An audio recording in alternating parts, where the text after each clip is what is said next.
Good morning students. तो आज हम करेंगे ज़ीनॉन के डाइफ्लोराइड्स जो हैं उनको बनाने की विधियाँ, क्योंकि हमने ज़ीनॉन के फ्लोराइड्स जो हैं XeF2, XeF4, XeF6 ये तीनों हमने कर लिए थे। उसके अलावा ऑक्सीफ्लोराइड्स के बारे में भी पढ़ा था कि ये जो हैं वो किस तरह से रिएक्शन करते हैं एसिडिक मीडियम में, बेसिक मीडियम में, और ये इनके एनायंस किस तरह बना सकते हैं हम लोग as a fluoride donator, as a fluoride acceptor जो है ये किस तरह से रिएक्शन करते हैं। अब हम जो ज़ीनॉन के फ्लोराइड हैं उनको आपके सिलेबस में जो है उसके अकॉर्डिंग XeF2 जो है उसके बनाने की जो विधि है वो हम करेंगे, ठीक है। तो बनाने की जो विधियां हैं उसमें देखिए सिंपल सी बात है कि ज़ीनॉन के जो डाइफ्लोराइड हैं उनको बनाने के लिए सबसे पहले हमें फ्लोरीन और ज़ीनॉन को एक पात्र में रखना होगा। एक पर्टिकुलर एपरेटस जो है उसमें हमें इसको सेट करके और उसके बाद में यूवी जो रेज होती हैं वो ऊपर से गिरानी होती हैं, ठीक है। उससे क्या होता है कि या तो उसको यूवी लाइट में ही रख दो, आप उसके अंदर ही रख दो दोनों को मिला करके, और उसमें अनुपात का जो है वो चेंज होता है। हमने पहले भी ये किया था, ठीक है। तो इसलिए ज़ीनॉन के फ्लोराइड जो हैं वो आगे XeF2 बनाते हैं, ठीक है। अब क्या होता है कि ज़ीनॉन जो है उसकी आप प्रकाश में रख रहे हो, आप है ना यूवी लाइट के अंदर रख रहे हो, तो उसमें क्या होता है कि जैसे XeF2 है, अब F2 से आगे भी F2 जुड़ करके ये F4 भी बना सकता है, ठीक है। तो इसीलिए जो है उसको बनते ही आप क्या करो, जैसे XeF2 बना आपका, बनते ही आपको पता चल जाएगा अभी XeF2 बना और आपने इसको अलग कर लिया। अगर आपने थोड़ी देर भी छोड़ दिया तो XeF4 बन जाएगा, तो आपका जो प्रोडक्ट आप चाहते हो वो नहीं मिलेगा, ठीक है। उसके बाद में आपके पास आता है कि ज़ीनॉन और फ्लोरीन गैस जो है उसको जो है और तरह से बना सकते हैं हम। जैसे हमने पहले भी हमने ये रिएक्शन की थी 400 डिग्री सेंटीग्रेड पर हम क्या करेंगे, ज़ीनॉन और फ्लोरीन गैस को निकल की जो छल्ले होते हैं उसमें से प्रवाहित करेंगे, मतलब निकल के लूप बनाए होते हैं निकल के, और उसमें से ज़ीनॉन और फ्लोरीन गैस को हम क्या करेंगे, प्रवाहित कर देंगे। और टेम्परेचर कितना रखना है हमें, 400 डिग्री सेंटीग्रेड टेम्परेचर रखना है, उससे हमें XeF2 मिल जाएगा, ठीक है। और ये जो है अगर हम O2F2 से, ठीक है, ये रिएक्शन करवाना चाहें तो फिर ज़ीनॉन और O2F2 की रिएक्शन से भी ये बन सकता है, ठीक है। तो ये जो रिएक्शन है, ये ऊपर वाली रिएक्शन है, ये 8 घंटे में पूरी हो जाती है, ठीक है। और इम्पॉर्टेंट ये है कि XeF2 बनते ही आप इसको अलग कर लो, ठीक है। अब इसके बाद में फिर इसके जो है प्रॉपर्टीज़ हैं, क्योंकि हमें XeF2 की प्रॉपर्टीज़ भी पढ़नी है। तो प्रॉपर्टीज़ में क्या है, गुणधर्म इसके, है ना। गुणधर्म का मतलब हुआ कि कैसा है, सबसे पहले देखने में कैसा है। तो जो XeF2 होता है वो देखने में क्रिस्टलीय ठोस होता है, ठीक है। कलर उसका कोई भी नहीं होता है, वाइट कलर होता है। और उसके अलावा ये जो है ज़ीनॉन के फ्लोराइड जो होते हैं उसमें ये सबसे कम वाष्पशील होते हैं जितने भी फ्लोराइड्स हैं, जैसे F2, F4, F6 में से। इसका मतलब क्या होगा कि ये थोड़ा स्टेबल है और इसको अलग कर सकते हैं। अब इसके बाद में इसका जो गलनांक है वो आपको याद रखना पड़ेगा, 129 है, ठीक है। और उसके बाद में आपको देखना है कि शुद्ध और शुष्क अवस्था में तो ये स्थायी है, ठीक है। और इसको निकल के बर्तन और अत्यधिक शुष्क कांच के बर्तन में बिना अपघटन के रख सकते हैं, ठीक है। तो अगर आपको पूछे कि ज़ीनॉन फ्लोराइड जो है एक कंपाउंड है, ठीक है, आपको एक रिएक्शन दी जाती है कि इससे ये बनाना, ठीक है। हम कहते हैं ना कि इसमें ये कन्वर्जन वाले जो टॉपिक होते हैं उसमें आपको ये दे दिया जाए कि एक कोई कंपाउंड है वो बहुत कम वाष्पशील है, क्रिस्टलीय ठोस है, गलनांक लगभग इतना है, ठीक है। और उसको जो है वो निकल के बर्तन में रखने पर या शुद्ध कांच के बर्तन में बिना अपघटन के रखा जा सकता है। तो वो कौन सा है, ज़ीनॉन फ्लोराइड, ठीक है। अब इसके बाद में क्या है, हाइड्रोजन और जल को ऑक्सीकृत कर देती है ज़ीनॉन फ्लोराइड, ठीक है। तो XeF2 + H2 तो क्या होगा, ज़ीनॉन बन जाएगा, ठीक है। गुणधर्म है ये, इसकी प्रॉपर्टीज़ हैं, ठीक है। तो अगर XeF2 की आप हाइड्रोजन से रिएक्शन करवाओगे तो हाइड्रोजन और जल को ये ऑक्सीकृत कर देते हैं, ऑक्सीडाइज कर देते हैं, ठीक है। तो हाइड्रोजन को भी क्या करेंगे, ऑक्सीडाइज, ठीक है। जल को भी क्या करेंगे, ऑक्सीडाइज, ठीक है। तो XeF2 जो है उसका अम्लीय माध्यम में जल अपघटन धीमी गति से होता है, ठीक है। तो अगर हमने कहा अम्लीय माध्यम में इसको रखा जाए, ठीक है, तो क्या होगा, ये धीमी गति से अपघटित होंगे, ठीक है। और अगर इसको जो है हमने अम्ल और क्षार वाली रिएक्शंस भी पहले की हैं, तो आप जो रिएक्शंस करें उनको थोड़ा अच्छे से देख लें एक बार ना, तो उससे आपको याद भी रहेंगी दोबारा जो आती है तो फिर, ठीक है। अब क्षारीय माध्यम में पहले हमने किया है रिएक्शन, तो क्षारीय माध्यम में क्या होगा, जल अवकरण इसका बहुत तेजी से होगा। किस में चेंज हो जाएगी, ज़ीनोन में, ठीक है। अब XeF2 जो है वो फ्लोरीन दाता के रूप में, जो रिएक्शन हमने फ्लोरीन दाता वाली जो जितनी भी रिएक्शन शुरू में की थी वो सारी XeF2 के लिए आपको लिखनी है, सीधी सी बात है, ठीक है। तो अब इसमें XeF2 का MF5 के आपको मैंने बताया था कि अगर इस तरह के यौगिकों के साथ फ्लोरीन दाता के रूप में है तो ये फ्लोरीन को क्या कर देगा, इसको डोनेट कर देगा। अगर ये इसको डोनेट कर देगा तो यहाँ पर ये तो बन जाएगा ऋण आयन, लेकिन ये खुद क्या बन जाएगा, धन आयन। तो ज़ीनोन फ्लोराइड जो है वो धन आयन के रूप में ये मिल सकते हैं। और अपन ने पहले ही बात की थी कि M की जो वैल्यू है वो इस तरह से हो जाएगी, ठीक है। और ये सारी रिएक्शन हमने की हुई है। SO3 के साथ रिएक्शन होगी, ये नहीं की हुई हमने SO3 वाली, तो भी इसमें क्या होगा, देखो H2O5F2, यानी ये तो क्या करेगा, अपने फ्लोराइड को दे देगा, ठीक है। अब जितना स्ट्रॉन्ग जो है वो इसको मिलेगा कि फ्लोरीन लेने वाला, ठीक है, उतना ही जल्दी ये पूरा अपना फ्लोरीन त्याग देगा, ठीक है। अब इस वाले में ज़्यादा स्ट्रॉन्ग नहीं थे ये वाले, तो इन्होंने XeF ही रहा ये, लेकिन अगर ये बहुत ज़्यादा स्ट्रॉन्ग है जैसे SO3 है, तो इसमें क्या होगा, पूरी तरह ज़ीनोन मिल जाएगा आपको, ठीक है।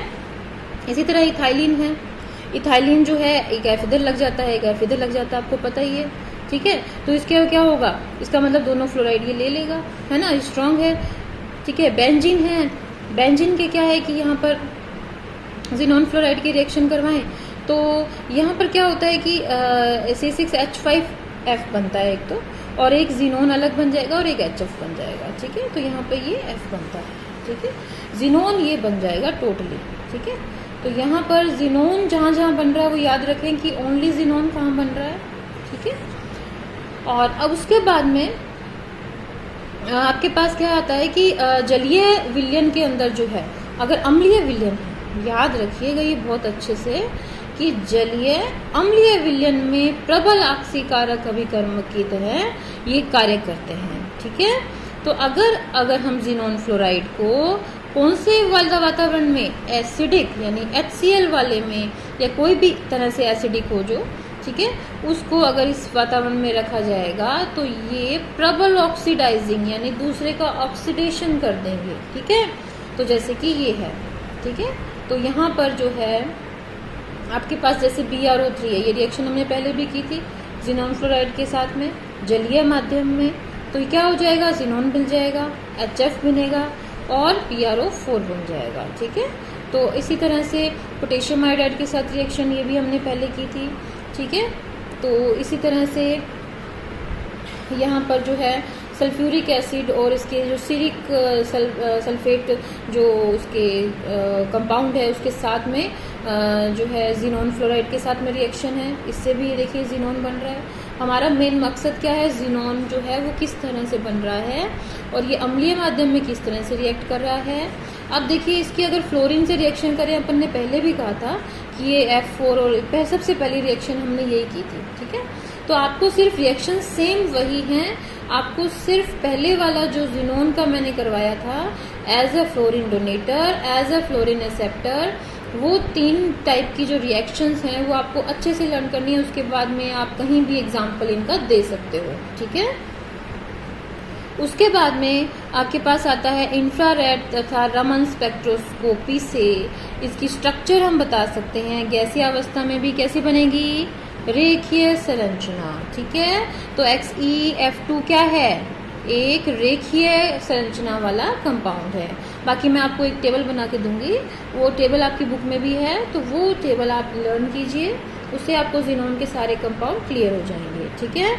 अब इसके बाद में आता है ज़ीनोन टेट्राफ्लोराइड। टेट्राफ्लोराइड के साथ में भी वही है कि पहले हमें क्या बनानी है, बनाने की विधि ये आपने कर रखी है। कहाँ करी थी, क्योंकि ज़ीनोन इससे पहले हमने जो सबसे पहले वाला ज़ीनोन F4 किया था उसमें हमने की थी, हमें क्या कहा था कि ज़ीनोन F2 हो चाहे F4 हो, हमें क्या करना है, हमें जो ये अनुपात है ज़ीनोन और फ्लोरीन का इसको देखना है, तो इसमें 1:5 अनुपात हो और 6 वायुमंडल 6 एटमॉस्फेयर अगर वो हो तो 400 डिग्री सेंटीग्रेड पर क्या होता है, HCF4 बनता है। ठीक है, और ये अपने पहले पढ़ा था कि ये काफी स्टेबल कंपाउंड है।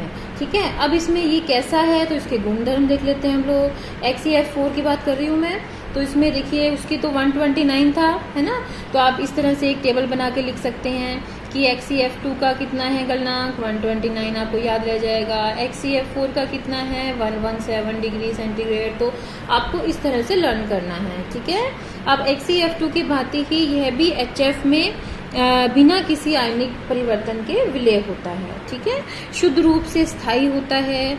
उसका निकल या कांच के बर्तन में अगर बिना किसी परिवर्तन के तो बहुत देर तक, क्योंकि आप देखना ज़ीनोन के जो फ्लोराइड होते हैं, अगर आपसे पूछा जाए तो आपको क्या लिखना है कि ज़ीनोन के जो फ्लोराइड होते हैं उनको हम निकल के बर्तन में या कांच के बर्तन में बहुत देर तक आराम से जो है भंडारण कर सकते हैं। ठीक है, अब उसके बाद में फिर फ्लोरीन दाता के लिए जो रिएक्शन थी वो इसके साथ भी होगी, लेकिन मैंने आपको क्या बताया था कि सिर्फ XeF4 ऐसा है जिसके साथ में सिर्फ किसकी रिएक्शन होगी, आपको सिर्फ एक ही रिएक्शन याद करनी है इसमें, एंटीमनी फ्लोराइड वाली। ठीक है, तो इसमें M की वैल्यू और ज्यादा कुछ नहीं करनी, सिर्फ एंटीमनी फ्लोराइड के साथ ये रिएक्शन करता है और हमें XeF3 पॉजिटिव यानी, और ये नेगेटिव यानी कॉम्प्लेक्स कंपाउंड बनता है। ठीक है, इसमें धनायन कॉम्प्लेक्स ही धनायन है, कॉम्प्लेक्स ही ऋणायन है। ठीक है, आपने पढ़े होंगे कॉम्प्लेक्स संकुल जो कंपाउंड होते हैं। ठीक है, संकुल यौगिक, वो संकुल यौगिकों का निर्माण करता है, ये बहुत इंपॉर्टेंट रिएक्शन है। उसके बाद में अम्लीय विलयन में तेजी से जल अपघटन होता है। ठीक है, अगर इसको रखें किसमें, अम्लीय विलयन में, तो क्या होगा, इसका तेजी से जल अपघटन हो जाएगा। ठीक है, जैसे हमने HCF2 को अम्लीय विलयन में रखा था तो उसमें भी क्या हुआ था, उसमें ज़ीनोन बन गया था, है ना।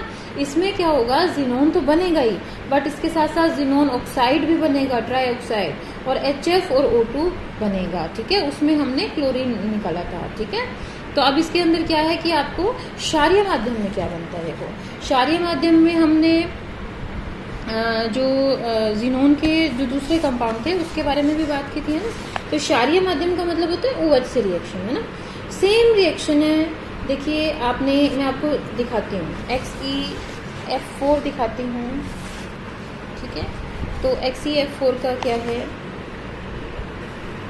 कि क्षारीय माध्यम में अगर रिएक्शन करवाएं तो XeF4 जो है इसके अंदर क्या होगा, XeF4 का रिएक्शन करवाएंगे तो ज़ीनोन बनेगा, ऑक्सीजन बनेगा, फ्लोराइड बनेगा, वाटर बनेगा। ठीक है, लर्न करना है अच्छे से आपको ये। ठीक है, उसके बाद में ये आयोडाइड को ऑक्सीकृत कर देता है, दिस इज इम्पॉर्टेंट। क्या करता है ये, आयोडाइड को, I नेगेटिव आयोडाइड को ये क्या करता है, ऑक्सीडाइज कर देता है। ऑक्सीडाइज कर देगा तो ये फ्लोरीन जो है फ्लोराइड के रूप में अलग हो जाएंगे, आयोडीन बन जाएगी और ज़ीनोन बन जाएगा। ठीक है, फ्लोरीकारक क्या होते हैं, मतलब जो फ्लोरीन दे दे, ठीक है, दूसरे का फ्लोरिनेशन कर दे। ठीक है, यानी अपना फ्लोरीन जो है वो दूसरे मेटल को दे देगा। ये रिएक्शन सारी अपन ने की हुई है। ठीक है, ये सभी रिएक्शंस की हुई है। इसमें क्या बनता है, मैंने आपको बताया था कि HF और ज़ीनोन तो बनेगा ही बनेगा। ठीक है, तो इसमें जो है HF बनेगा, ज़ीनोन बनेगा, बाकी बचा हुआ आप इसमें लिख लेना। ठीक है, उसके बाद में ये हाइड्रोजन से रिएक्शन करता है। अगर ये हाइड्रोजन से रिएक्शन करेगा तो क्या बनाएगा, उसमें भी आपने XeF2 में भी ये किया था और इसमें भी ज़ीनोन और HF बनाएगा। इसके बाद में फिर ये टेट्राफ्लोराइड से रिएक्शन, देखो फ्लोरीन F4 से फिर क्या बनेगा, F6 ही बन सकता है। ठीक है, तो अगर और फ्लोरीन डालेंगे तो F6 बन जाएगा। ठीक है, संरचना कैसी है, पहले क्या थी, XeF2 की कितनी थी, सीधी रेखीय संरचना। अब इसमें क्या होगी, वर्गाकार समतल, क्योंकि इसमें 4 है। ठीक है, तो वर्गाकार समतल संरचना हो जाएगी इसकी। ठीक है, अब इसमें ज़ीनोन की वर्गाकार समतल, ज़ीनोन बीच में हो जाएगा और F चारों ओर हो जाएंगी। ठीक है, तो इस तरह से वर्गाकार समतल होगी और 2 ट्रांस स्थितियों पर इलेक्ट्रॉन के 2 एकल युग्म उपस्थित होते हैं। ठीक है, तो यहाँ पर जो है संरचना के अंदर क्या होगा, 2 ट्रांस स्थितियों के अंदर जो है, ये इधर ट्रांस स्थिति है, दोनों में इलेक्ट्रॉन युग्म उपस्थित होंगे। ठीक है, तो ये इस तरह से स्ट्रक्चर इसकी बन जाएगी। इसी तरह से ज़ीनोन हेक्साफ्लोराइड है, इसकी भी आगे बात करेंगे हम लोग, ज़ीनोन हेक्साफ्लोराइड।